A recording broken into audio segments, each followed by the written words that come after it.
मुद्दे ये हैं कि बेरोजगारी कैसे खत्म करें। जिस जमीन के लिए उनको पुरखों ने अपनी जान गंवाई, उसी जमीन को आज सरकार कह रही है आप अतिक्रमण पे बैठे हो। मुद्दे ये हैं कि एजुकेशन, काम की बातें हैं उस पर थोड़ा कम फोकस करते हैं, चटपटी चीजों पे ज्यादा फोकस किया जाता है। मतलब जानवरों से भी बदतर स्थिति ट्राइबल इलाकों में की जा रही है। मानसिक डोज देने का तरीका है, अंधभक्तों को समय समय पे खुश करने का तरीका है।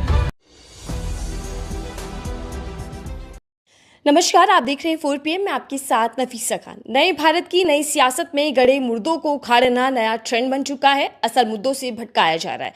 एक तरफ औरंगजेब के विवाद में नागपुर हिंसा की आग में भड़क रहा है, जल रहा है, तो वहीं देश के अंदर हिंदू मुसलमान की राजनीति और तेज होती जा रही है। इन तमाम चीजों पर बातचीत करने के लिए और मौजूदा समय की राजनीति को समझने के लिए मेरे साथ राजस्थान के बांसवाड़ा क्षेत्र से युवा सांसद राजकुमार रॉट जी हैं। उनसे समझते हैं कि उनकी इन तमाम मुद्दों को लेकर क्या राय है, जो कि एक अलग पहचान रखते हैं। आदिवासी नेता हैं, सांसद बन चुके हैं और संसद के अंदर भी लगातार आदिवासियों के मुद्दों को बुलंदी के साथ उठा रहे। खास बातचीत करते हुए समझते हैं कि मौजूदा राजनीति, बीजेपी की सरकार किस दिशा में बढ़ती दिखाई दे रही है। बहुत बहुत स्वागत है सर। हम पहली बार जुड़ रहे हैं, लेकिन आपकी जो छवि एक नेता के तौर पर है वो आदिवासी नेता, और इसी के साथ जब आप संसद में पहली बार पहुंचे तो ऊंट की सवारी कर पहुंचे थे, जिसको लेकर काफी लोगों ने आपको प्यार दिया। शुरुआत इससे करते हैं कि एक युवा साथी कैसे राजनीति में आया, क्या उसको ऐसा प्रभावित किया, क्या मुद्दा था, क्या राजनीति में बदलाव चाहते थे कि आपने राजनीति को अपना विकल्प के तौर पर चुना। सबसे पहले तो आपके चैनल के माध्यम से सारे जो दर्शक हैं उनको मेरी ओर से जोहार। और जिन चर्चा से आपने बात शुरू की कि देश में मुद्दे क्या हैं और चर्चा किस पे हो रही है, चर्चा होनी किस पे चाहिए और हो किस पे रही है, जिस तरह से हमारे भारत देश की राजनीति में जिस तरह से एक संक्रमण काल कह सकते हैं कि जिस तरह से मुद्दों से भटक के बिना मतलब के और न ही उस जिन मुद्दों का कोई भविष्य है, इन पे चर्चा जो हो रही है और इन्हीं को लेके मीडिया हो या आम पब्लिक हो या पॉलिटिकल लोग हो, सभी चर्चा करते हैं। तो असल में जो मुद्दे हैं, मुद्दे ये हैं कि बेरोजगारी कैसे खत्म करें। मुद्दे ये हैं कि देश के अंदर कुपोषण बढ़ रहा है।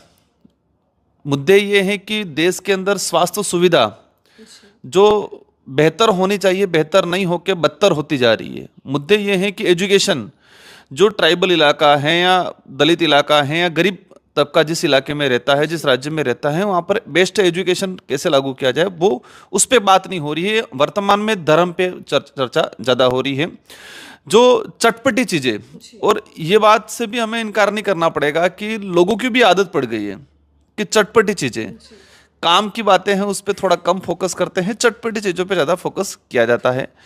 आपने कहा कि मेरा जो पॉलिटिकली कैरियर, हमारी जो विचारधारा है, हमारी विचारधारा आदिवासी समुदाय की जल जंगल जमीन की लड़ाई। कई पार्टियां बिरसा मुंडा जी की जय जयकार लगा लेती है, लेकिन बिरसा मुंडा क्या चाहते थे? कई पार्टियां सिंधु कानू की जयकारें लगा लेती है, लेकिन वो क्या चाहते थे? वो जल जंगल जमीन की लड़ाई मुगल काल से लगा के अंग्रेजों से, राजा रजवाड़ों से आदिवासी समुदाय लड़ता आ रहा है और आज़ादी के बाद भी आज भी लड़ रहा है। आज भी उस समय अंग्रेज किसी प्रोजेक्ट के नाम से या खनन के नाम से जमीनें हड़पा करते थे। आज़ाद भारत में आज जो पार्टियां है वो उद्योगपतियों को फायदा पहुंचाने के लिए आदिवासी समुदाय की जो हजारों सालों से जिन जल जंगल जमीन को उन्होंने सिंचा है, इनको एक मजबूत जैसे कि फॉरेस्ट बनाया है, उसको सिंच के उसको आज उजाड़ने का काम कर रही है।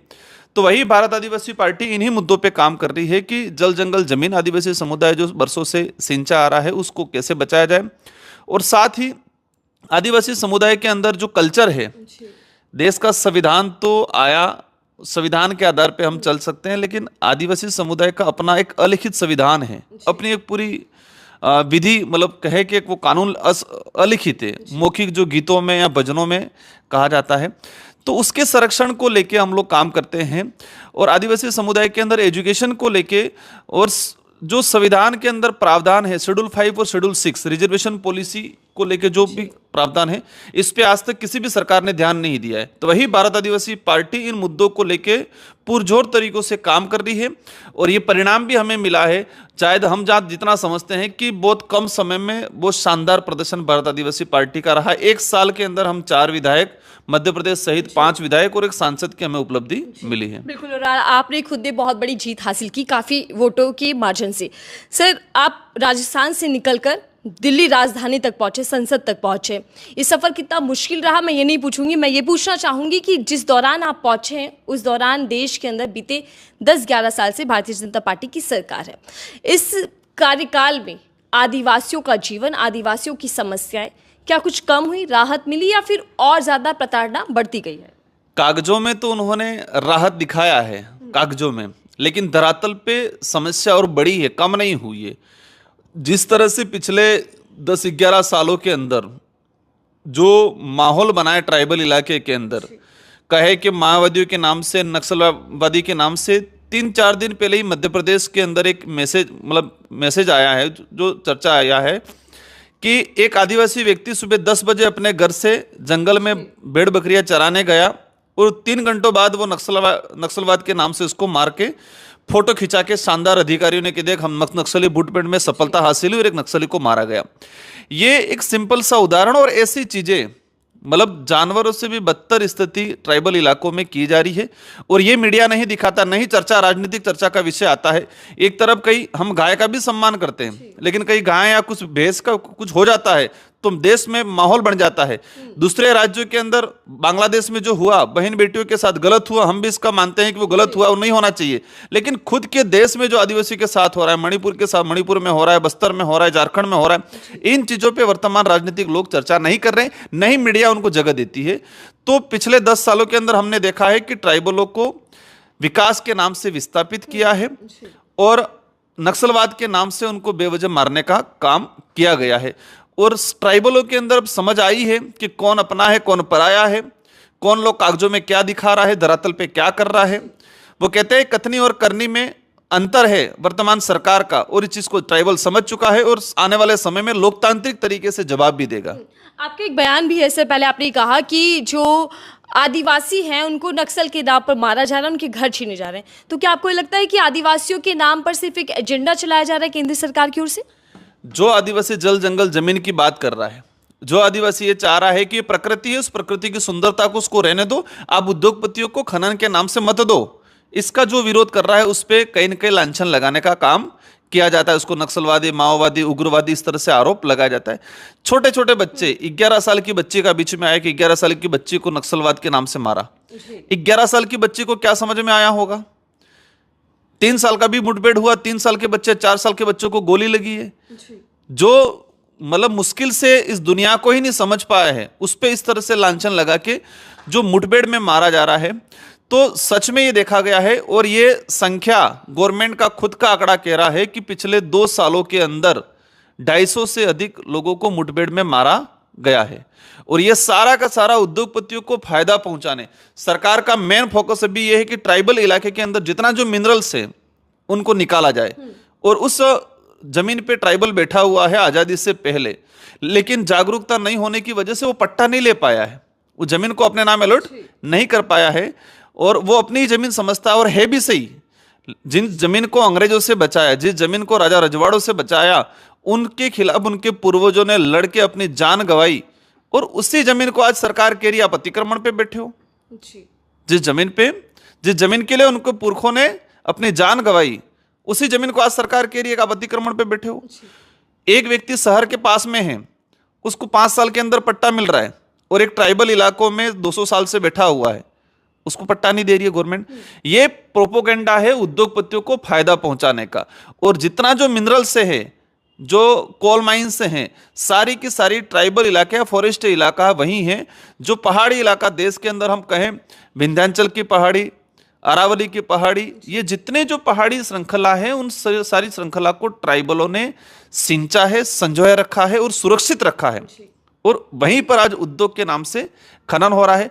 तो इन्हीं मुद्दों को लेकर भारत आदिवासी पार्टी काम कर रही है, और हमें लगता है कि अवश्य हमें सफलता मिलेगी और सफलता के साथ ही इन जनता को राहत मिलेगी। लेकिन सर, इन्हीं मुद्दों को लेकर पीएम मोदी ये बोलते हैं कि जिनको कभी किसी ने पूछा नहीं, उसको मोदी पूछता है।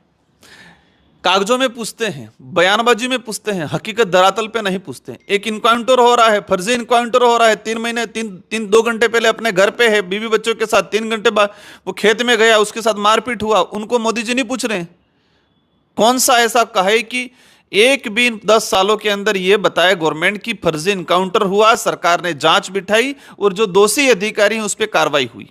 एक भी।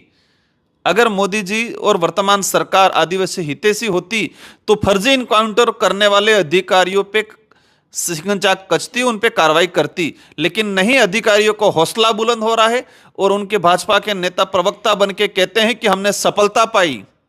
आदिवासियों को मारने को क्या कहते हैं, ये सफलता पाई। तो ये प्रोपोगंडा है, कुल मिला के कहना कुछ और है, करना कुछ और है। सर, देश के अंदर औरंगजेब विवाद चल रहा है। हिंदू परिषद के लोग ये कह रहे हैं कि औरंगजेब की कब्र को खोद देना चाहिए, तोड़ देना चाहिए। लेकिन सवाल ये है कि क्या इस मांग से असल मुद्दों का समाधान निकल पाएगा या फिर बेतुकी का ये मुद्दा बना है? इतिहास में जाएंगे बहुत कुछ मिलेगा। एक अंगुली किसी और की तरफ, औरंगजेब की तरफ करेंगे तो अंगुली करने वाले की तरफ 4-5 अंगुली, 4 अंगुली आएगी उसकी तरफ। इतिहास सब जानते हैं, क्या हुआ इतिहास में, क्या नहीं हुआ, औरंगजेब को किसने साथ दिया, किसने दिया, सब जानते हैं।